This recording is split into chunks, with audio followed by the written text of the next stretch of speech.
video was made at the request of the father and the stepmother of the victim. I have no personal involvement in the case.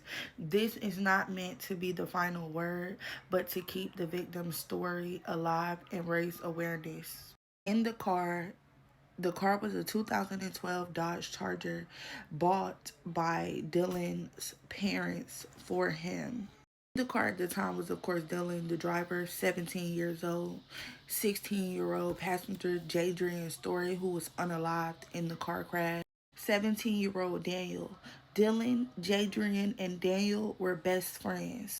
Daniel suffered a broken arm in this crash. Willie Jr. was also in the car at the time. Willie is 13 years old. Willie suffered fourth-degree burns from the chest down.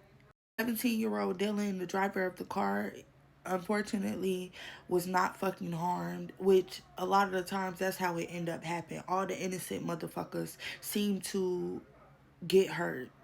He was reportedly under the influence of liquor and supposedly weed. I'm not sure how true that is. Saturday, August the 2nd, 16-year-old Jadrian Story asked his biological mother, Amber, could he stay the night at a friend's house. The friend was Daniel.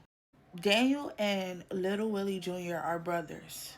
Now, I have to mention this part because it ties into the story.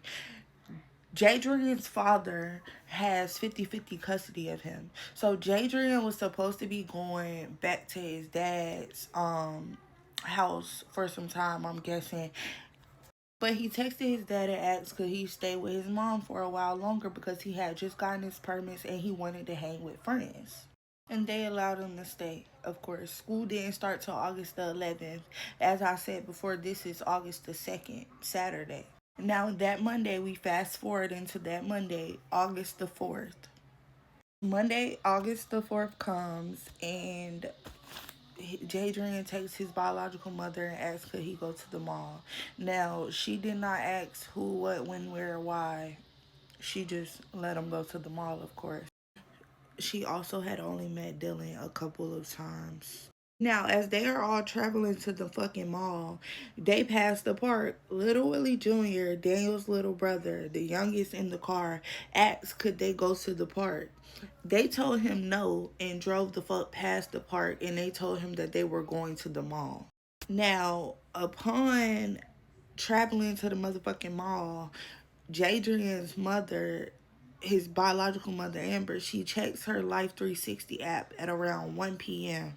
And she sees that this motherfucking car that Jadrian is in is traveling at about 129 miles per hour. She then texts Jadrian and says unacceptable.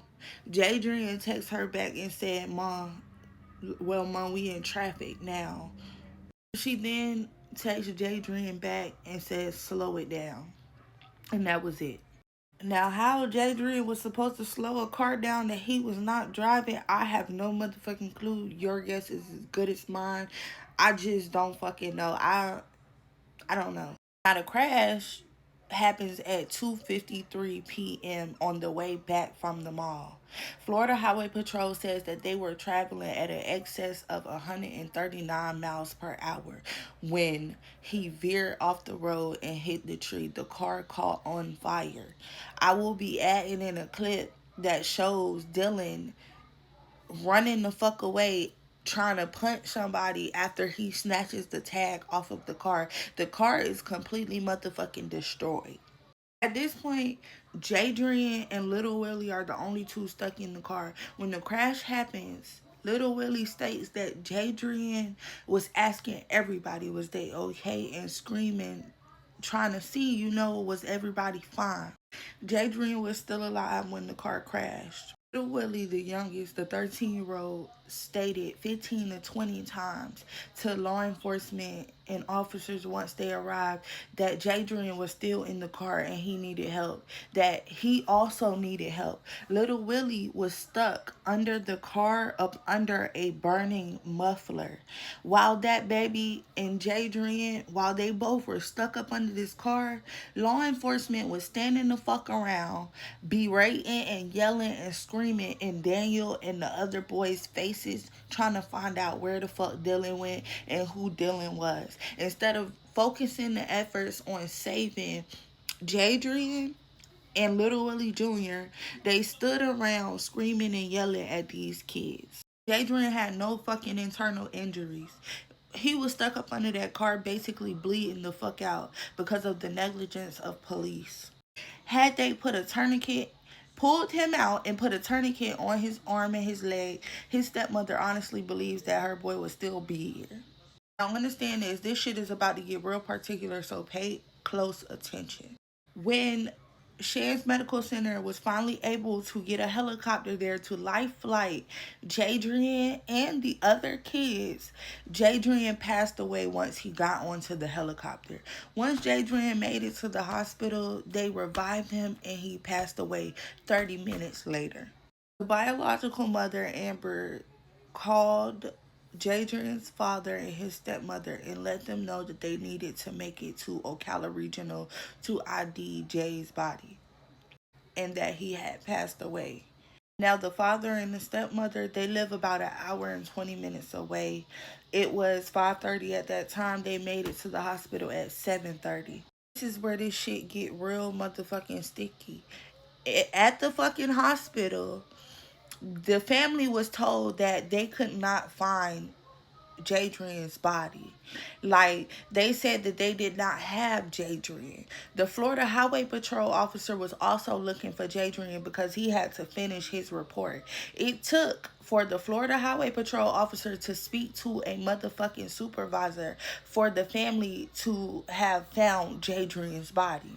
At this time, Jadrian is in the hospital morgue. He's no longer inside of a hospital room. He's in the morgue. He has still all the incubation, everything, all the tubes that were used to help try to save his life.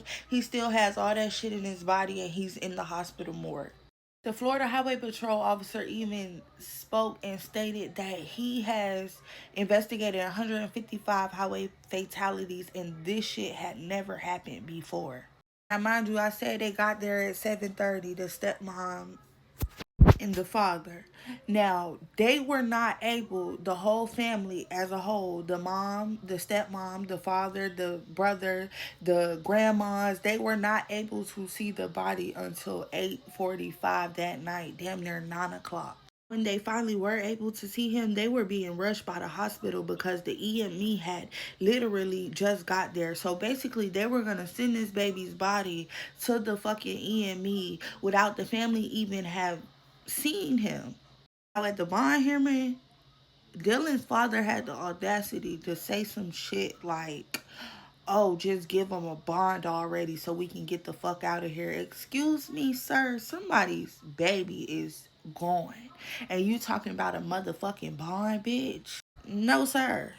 Thankfully, they got a hard judge on his case, and she says that he looks as though he shows no fucking remorse, period, whatsoever. So 9 times out of 10, he's going under the motherfucking jail. He's facing 266 years.